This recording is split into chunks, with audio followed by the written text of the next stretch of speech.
Vrindavan is of course graced by the Yamuna.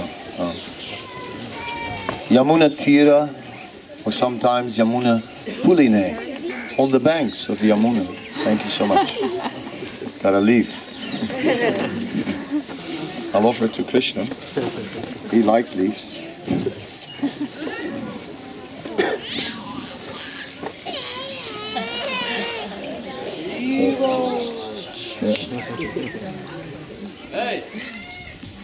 So. Oh, my leaf is falling. So, thank you.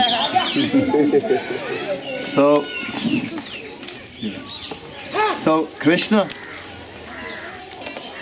he is always performing pastimes of the banks of the Yamuna.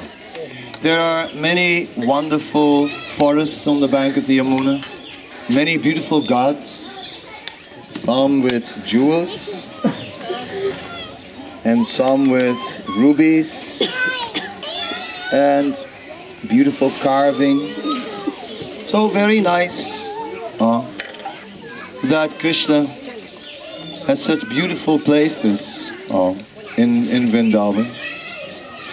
Here we are in Chir Ghat. It is it's far away. It was a long journey with the Jaladuta, but we crossed the ocean of endless Vrijbasi bumps, and somehow or other, even our sickly passengers survived so far.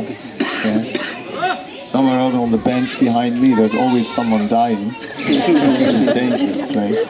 But anyway, by Krishna's grace, they're still with us, you know. What can we say? Anyhow, Lord Krishna is kindly welcoming his devotees. When Krishna was thinking of his mission in the material world and how to reclaim the conditioned souls, it is said that in the Srimad Bhagavatam it is mentioned that Krishna particularly performs his pastimes in this world in various incarnations to reclaim those who are in the mode of pure goodness. In other words, those who are transcendental. And then of course Chaitanya Mahaprabhu came and changed everything. Where the Bhagavad Gita used to say, Manushyanam sahasresu kaschit yatati siddhaye yatatam apisiddhanam kaschin mam veti tatvataha, that out of many thousands among men, hardly one knows me in truth. And out of those, very few attain perfection. Then we understood that, as it is said, that when Krishna came, the storehouse of love of God was locked and only accessible to those who had a key. But Lord Chaitanya made it widely available. So now it is possible for even those who have very little bhakti to somehow or other become also graced. But meanwhile, Krishna had all along arranged for his eternal transcendental abode to be there in the material world. Although it is said the spiritual world is 3 quarters and the material world is 1 quarter, so you tell me how the 3 quarters can fit into 1 quarter, right? But then again, how can the universe fit into Krishna's mouth, who is walking inside the universe on earth? So with Krishna it's possible. That somehow or other here in this area the spiritual world is present. It takes Shraddha. It takes an initial faith. One cannot enter into Vrindavan without faith, without Shraddha. Not possible. Then what is this? You know, some place, some cloth hanging from a tree. It's not like so fancy. I mean, yesterday was a little fancy and everyone was taking photos and different poses, and, you know. But today not like that, right? It's not as a beautifully constructed ghat, but here simply there is a tree, a Kadamba tree actually, and there we see how Krishna was taking the clothes of the gopis who were bathing in the Yamuna. Not surprising, we remember how the other day in, let me think where that was. Where was Katyayani? Where was that? Where did we take breakfast in that garden on the benches? Was that in Sanket? Ah, yes. Sanket. That's where it was. So in the meeting place of Radha and Krishna, there was a Katyayani temple.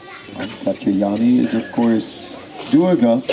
And the gopis for long had been worshipping Katyayani because their various mothers or mothers-in-law usually were forcing them to worship either the sun god or Sani or Katyayani for some benediction.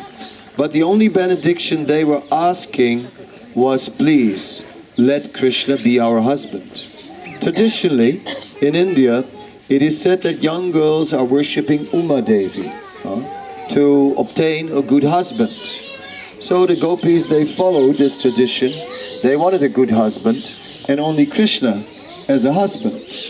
But somehow or other, it was complicated because they already had other husbands. So how do you resolve such things? Anyway, Krishna has his ways, right? His ways that are sometimes astounding and going against all etiquette, against all tradition. Krishna stole their clothes while they were bathing in the Yamuna. And of course the Yamuna was a little closer. But so Krishna was sitting there on the bank of the river with the clothes in the tree and was relentless. And they were pleading with him, please, please, don't do this, please, give us our clothes back. And they stayed in the water. But yeah, how long can you stay in the water? It gets cold. So eventually they had to come out.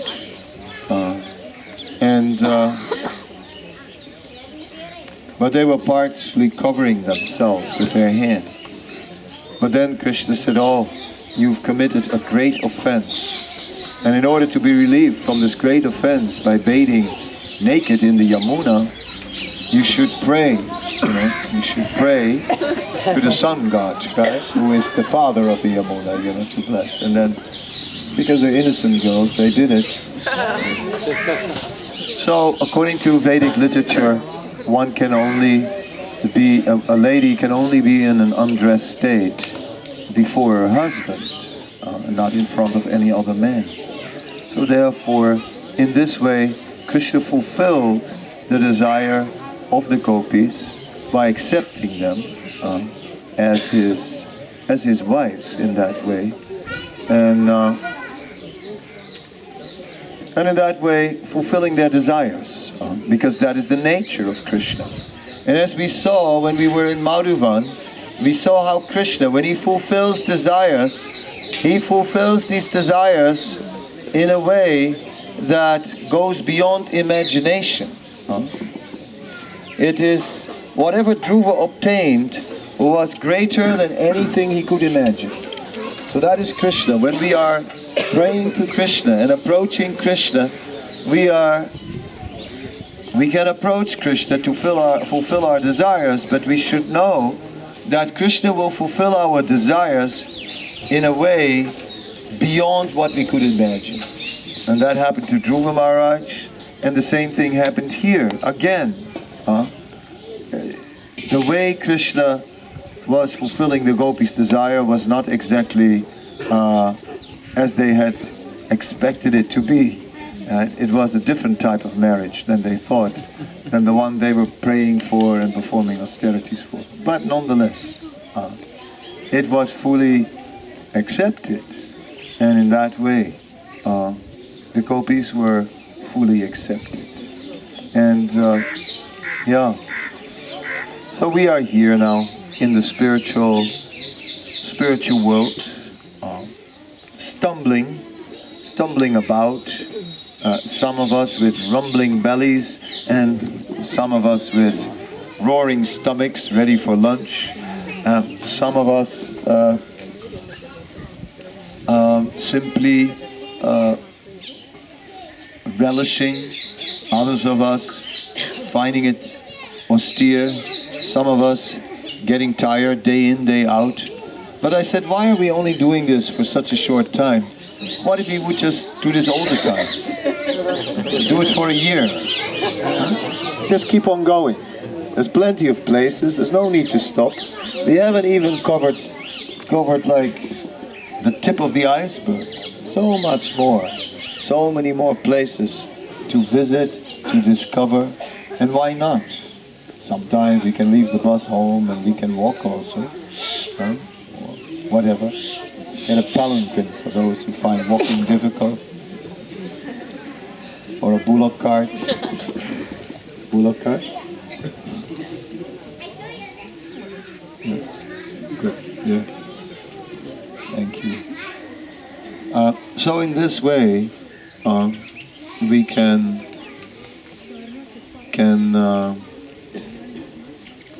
we could go on. Such things are just somehow or other, these are desires. But then there are other things calling us back. Yeah? Think about what you have left. Relatives, pets, you know. Okay. Huh? Temple. Or a job. Right? Patients, you know, with appointments, waiting to be treated. So many things to do. Cows to be milked, Shilas to be worshipped, what to do. So yes, it is true, we all have some duties also in this world. That is the unique feature of the Vedic culture. And even in India today, something of that is still there. And that is like, I was reading something about human rights and how after the Second World War, when there was the Holocaust and all these things and so many people had suffered, there was an effort to start a human rights declaration, right? And the United Nations, the United Nations came up with a human rights declaration. Eleanor Roosevelt was heading it up personally. It was a historical moment. And the essence of those human rights is that basically every human being has the right to be happy in this world. Okay, and it's all about rights. There's a whole list of rights. You know, I will not give you all the rights, but basically it's about having a good life in this world.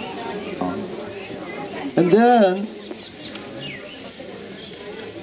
one scholar was writing, he said that, but when we speak to India, it is different, because they don't have that fundamental aspect that everyone has a right, you know, to a piece of the world and to a... Well, basically there is the concept that everyone has a duty. Huh? There's dharma, and everyone has a duty. And this sense of, what is my duty? Right? That is deeply ingrained in the Vedic culture, that sense of duty, which is interesting. I mean, in the West, duty? What? Duty? Why I have a duty? Who says? Huh? Who says I have a duty? That's the Western approach, you know. But in in India still that sense is there. A sense of duty and a sense of looking, what is my duty? And it is true that everyone has a duty by nature. By nature. And the Vedic culture recognizes that.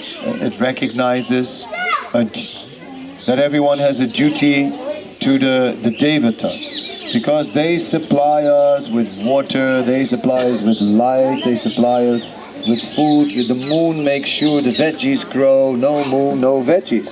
Right? So in this way, the demigods are providing so many things. So therefore it's said one has a debt to the demigods. There is a debt to the forefathers, because the forefathers, they have arranged so many things. They have built up something and then leave it to us. Right? We're enjoying I got an inheritance. And but somebody else has worked for that. Right? And therefore, karmically, we are owing a debt when we are enjoying the fruits of someone else's labor. If you drink the milk of the cow, then you have a debt to the cow. Right?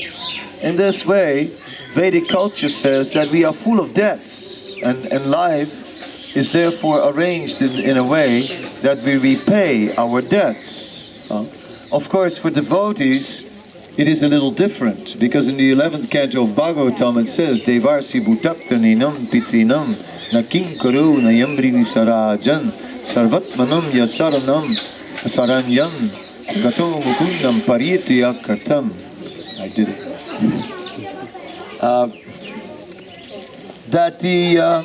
It is said, we have no more duties, not to the devas, not to the rishis, not to the sages, not to children, not to forefathers or family members, or to society at large. One who is a devotee of Krishna is relieved from all debts, debt-free, and has only one duty, to somehow or other serve Mukunda. So in this way, Mukunda is the giver of liberation of all debts. Okay? And it is there where we find shelter. So the gopis, although they were caught up in a social network, being married, being bound by family obligations and all these things, were liberated by Krishna from these social obligations. And therefore in spiritual life, Krishna even comes before parents. Once I gave initiation to someone, and then the mother of this devotee came to me and said, "You must take it back. You must take it back right now." And I said, no, the duty to God is higher than the duty to parents. It said, so as a parent you have authority over your daughter, but in this case, right, there's a higher authority, right? You have no authority, and therefore she was acting fully proper when she took initiation, because scriptures say, and not only did your daughter do the right thing by taking initiation, you should take initiation as well. Yeah. So, in this way, we can appreciate that this place, with some cloth hanging in the tree, is symbolizing a principle. The principle that Krishna relieves us from all duties and all entanglement and all obligations in this world, and that we simply give ourselves to Him. And of course that's easier said than done, right? Some people, they think like, well, I haven't told my parents yet that I'm a Hare Krishna. And some people haven't told anyone yet. There was a time that I used to, in the beginning, I used to hide my bead bag under my coat. Right? I was chanting outside, trying to not be recognized as a devotee. But at one point, who cares? Whatever the world has to say, whatever the world thinks, let's just be what we are. Hare Krishna. Oh yes, and they may know it, and they may laugh at us, and they may point a finger at us, and what do we care?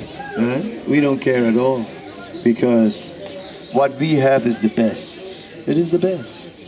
Anyway, you can manage your own life. That is fine. I'm not saying that you have to be like the gopis, but the gopis, they were exactly like that. They did not care about any social convention. They did not care about their elders, what they would think, or what the neighbors would say, or what the world would say. The gopis just simply chose for Krishna. And thus, they fully obtained Krishna also. That is the result. When the gopis, it is said, 1 minute, Ye yatamam prapadyante tams tataiva bhajami aham.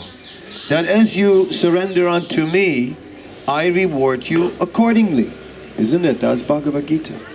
But then it said, when it came to the gopis, that no longer applied.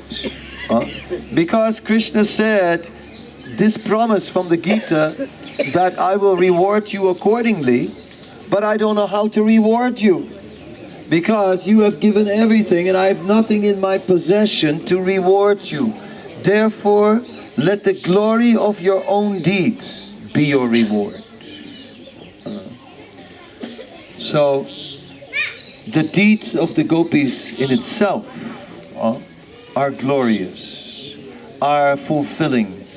The very thing they did by turning away from all social convention, fearless, that, and simply making Krishna the priority, leaving everything else, really anyabhilasita sunyam, really devoid of any other desires. That they showed by meeting with Krishna, surrendering to Krishna, and thus they were accepted by Krishna. At the same time,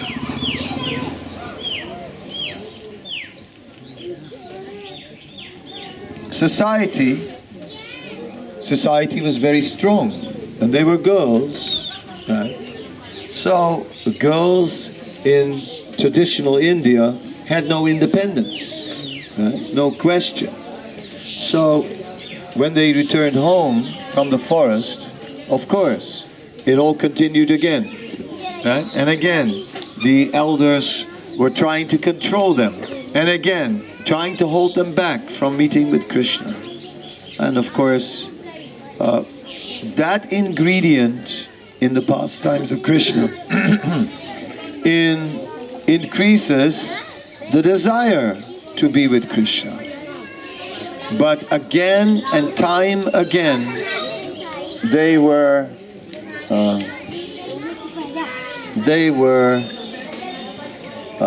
surrendering to Krishna.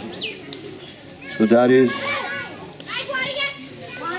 what we pray for, that we can also really forget all these social impositions and just give our lives to Krishna. To make it uncomplicated and simple, not a double life. A double life, Dr. Jekyll, Mr. Hyde.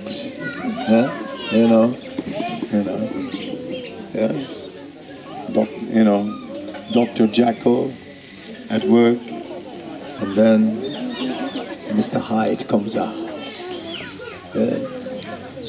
So I was in Germany, and I often check out bookstores because I like books, right? And there was a book about the inner Schweinhund. Right? I don't know if you know what a Schweinhund is, in case you don't know a Schweinhund. Literally, the Americans do have a saying for it. They call it a hog dog, right? But that may not help you much further either, right? But anyway, to say it more simple, the inner animal. Right? So, this whole book is about how inside of everyone there is an animal living there. And this animal, we keep this animal sort of locked up and hide it from everyone. And we're sort of like, Hare Krishna. But meanwhile, this animal is there. And the animal wants to break loose. Oh, the animal wants to just get out of there. Oh yes, it wants to. And sometimes we let go. Right? When we think no one's watching, you know. Stuff the mouse, and then someone comes in.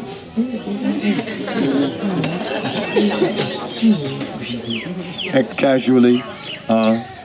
Or other ways that the animal comes out. You read all the time about scandals with people who get caught in compromises situations. The animal got out of control. The animal came out. So this is a familiar story, and it's an old story that we know from before. The animal inside. So now what to do with this animal? It is as long as we care to provide for that side of ourselves, it will be there. As long as we want to be in the grip of lust, we will be in the grip of lust. In this day and age, okay, we came with the Jaladuta all the way to this remote place of Vrindavan, where things are very natural, on the bank of the Yamuna. And we appreciate that we will go back into the world later on. Even the Krishna Balaram Mandir is another universe, right? What to speak of when you're back in the West, right? At one point your visa runs out, then what will you do? But somehow or other, Braj is very sweet. Somehow or other, we get inspiration, but somehow or other, we know that we hope that we don't get caught. It is sort of like we sneaked in, and we don't really have the ticket, but somehow or other we just try to act like, you know, we're okay. Just like Nayana always sneaks into places, concerts or horse races, to do his collection, and he bluffs his way in, and then he just hopes the security guards are not coming. He keeps an eye on them, and he knows how to disappear at the right moment. And it's like that, we are in the Dham, and in a way our inner impurity is with us, and in that sense we know we don't belong. We actually don't belong here. We're here by mercy, somehow or other. Yeah. We didn't pay for the ticket. We got it for free. We're in, somehow or other. So, it's not surprising that sometimes we have to leave. But, when we have to leave, we're not leaving alone. When I first came to this temple, I just came in the evening time, and the devotees were worshipping Tulasi, and I had never been in a Hare Krishna temple yet. So I walk in, and they just all start to bow down to a plant. And I'm going like, ooh, now I gotta bow down to a plant, you know. Ooh. So I was looking at that, kind of somewhat awkward, And then the pujari came out. It's like he's here right now. A little albino pujari. And he was like blowing a conch shell, and that blew my mind.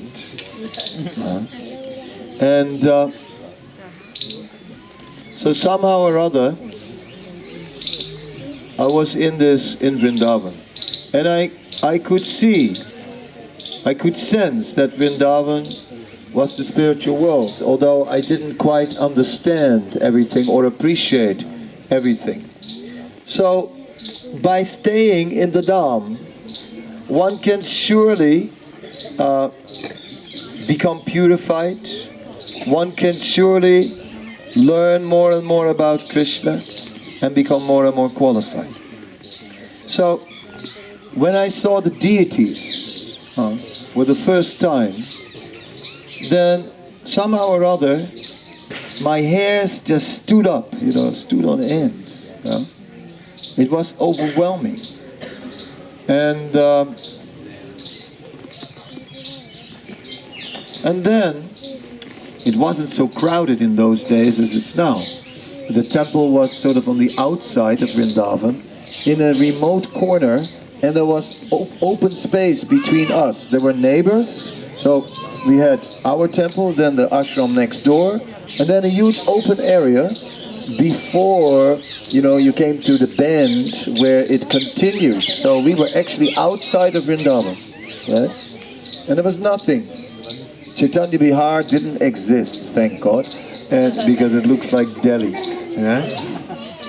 And nothing existed, right? Madhuvan behind us did not exist. There was behind our temple, the Babajis were there. The Nitai Gaurada Shambhalas, they were there. The MVT wasn't there, right? There was nothing. It was just some old broken houses and lots of open land. No buildings, nothing. It was just very empty. And then behind it, there you had Raman Reti with the peacocks and the cows resting in the afternoon. And then behind that, from the Krishna Balaram tree, that was just open field. That was just all open field. Nothing was there. Just open field. So we were really like on the outside of Vrindavan. So it was quiet in our temple. So I had my spot, in front of the deities, no problem with crowds. I would just stand exactly so that I could see both Krishna Balaram and Radha Shyamasundar.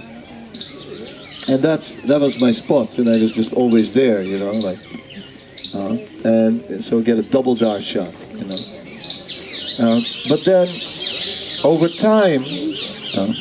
time, I started to feel more and more that actually I could not enter into Vrindavan, and that I needed mercy, and I became more and more drawn to the altar of Gornitai. And then one day, I was leading this kirtan, this really like very, very, intense kind of kirtan, like I sometimes do. Not all the time, but sometimes. And it was really intense. And then I was dancing in front of Gornitai, and I saw that Gornitai were about to jump up on the altar.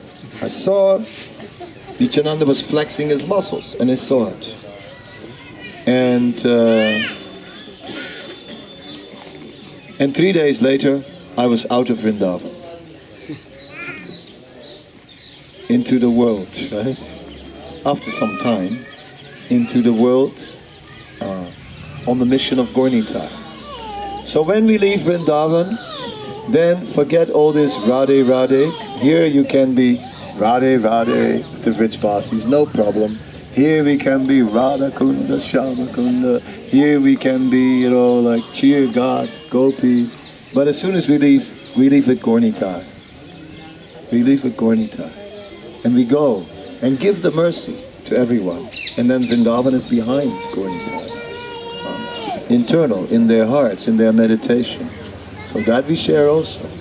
We share the Dham. But the spirit is Gornitai. everyone the mercy. And that's just what we do. Remember, outside of Vrindavan, no difficulty. And then everything works really well. So in the rest of the world, yes, we remember Vrindavan, but we can only survive if we become absorbed in this mercy of Gaura. And then we bring that back to Vrindavan, whatever ecstasy we got from preaching and giving out the mercy, and then we come back to Vrindavan, and then everything looks different. Then everything looks more and more magic, and we become more ecstatic. And then we go out again with Gaura, and again we give out that mercy everywhere. And again we come, whatever we got, we bring it back, and Vrindavan becomes more and more ecstatic, and the Yamuna looks effulgent. And we know that the Yamuna is like a garland which is flowing around Mount Meru. It is said that we cannot see that actually the Yamuna goes beyond the Dam and goes around Mount Meru to the entire universe, circumambulates. Therefore, the Yamuna is known as Mirumala. I have a disciple with that name. That's why I know the story. Interesting. So, like that, we can appreciate how our transcendental journey is continuing today in this place, and again and again. Again and again, we are. Krishna, I killed an ant. Hare Krishna. Sorry, ant.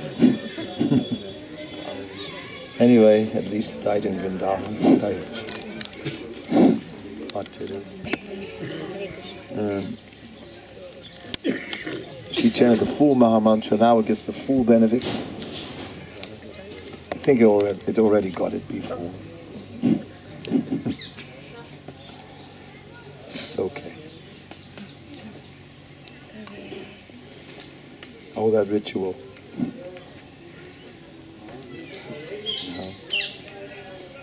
Life is so short. So as I said, I dedicated the kirtan to my disciple, Anuradha. Anuradha, I hope, you never know, she may survive it, but maybe not. I don't know.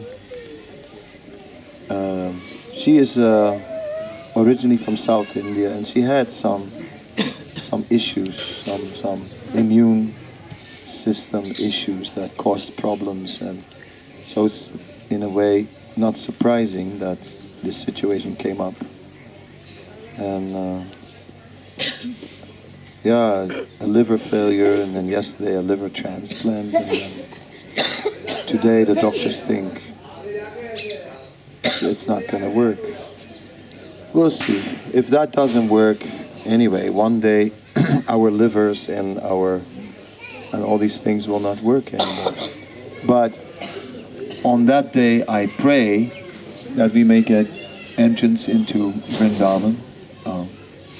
So I have already prayed for that as we were entering here, and you can also pray that she may get entrance into Vrindavan whenever Krishna wants. If it's not now, then many years away from now, because she's not very old.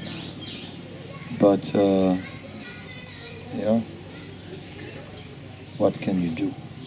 These things are there.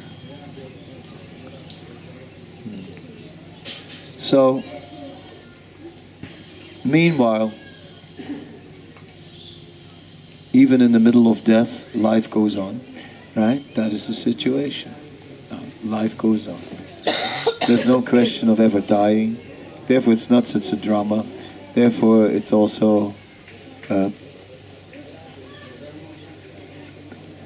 Krishna understands better than we do where someone will be going and who is ready for another situation. Krishna understands. We don't. We can't see, but Krishna knows.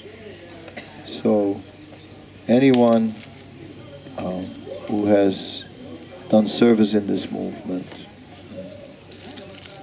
will get so much such an auspicious destination, even if devotional service is incomplete. And if there's kirtan at the time of death, Prabhupada considered that very important. So I told the devotees, try and do some kirtan or chant at least japa if they don't allow kirtan. For the rest, Hare Krishna. Yeah.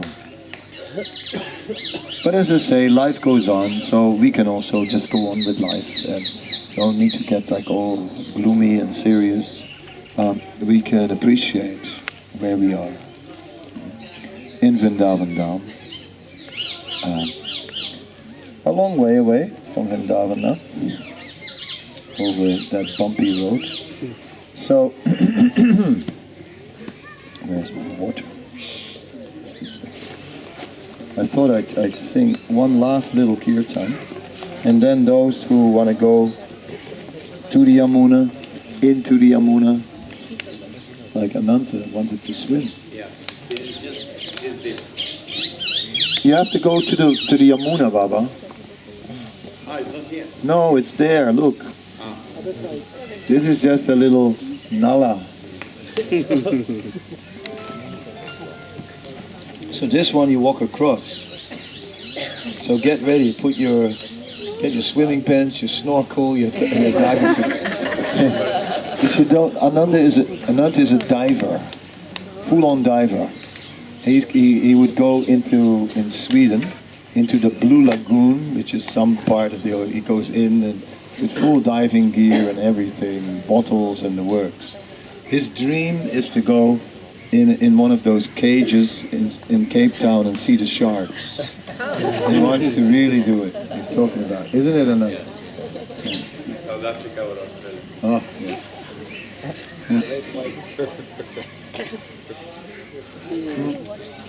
In the Yamuna, only turtles. And they can bite, but generally they don't. They're nice. They're devotees, you know. So they only bite you when you deserve it. Same with the wasps, you know. That's Vrindavan, you know. When you deserve it, then you're good. So you've changed your mind. What? When you deserve it. No, I didn't scare him. Maybe the day after tomorrow from the boat. On the boat, yeah. Yeah, that's a good idea. We'll tie you on a rope. We should inspire more. Huh? We should inspire more devotees. For what? Take the gamsha with them. Yeah, of course. On the boat, everyone has to take a gamsha. Absolutely.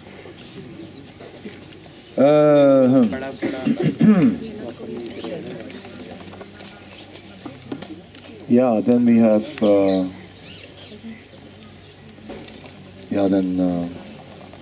Tomorrow was that day when we planned the Harinam,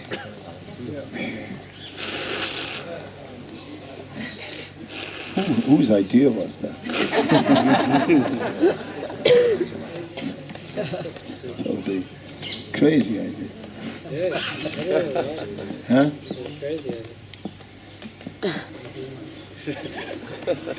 Yeah, I think, if we do that, right, I would like to start it from Chir Ghat. I don't want to start it from the Krishna Balaram temple. We gotta go forever all the way through the smoke and the traffic. Let's take a rickshaw and go to Chir Ghat. And start from there. From there, which way? Then you go to Loy Bazaar. And then to Banki Bihari and so on and everything. And then there I'll get another rickshaw and Harinam will go on foot all the way back to the Krishna Balaram temple. Take everyone back. And some may chicken out like me on the rickshaw.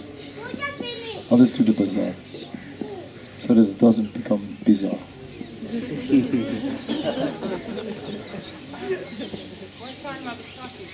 Well, you have to be at 3:45 on Chir Ghat. Afternoon. come. That was a joke or was it serious? No, I was serious. Okay. Yeah, I thought so. I was thinking maybe we're going to major temples somewhere. I was thinking that I wanted the energy. I was thinking it's going to be a little too much. It's a knockout if you do that. It's very nice, but it's a killer. And I think that I'm getting tired as it is, so. And yeah, in the morning in my room at about, well, I'll also give Bhagavatam class tomorrow. And at around 12, I have a small puja for Jayadvaita Maharaj because it's his Vyasa puja tomorrow. So whoever comes to my room can try and fit in. And we'll see what we can do.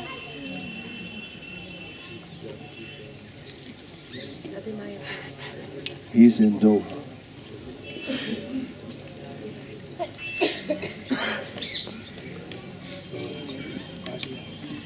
Okay, so we'll chant a little bit, just to end on a high note.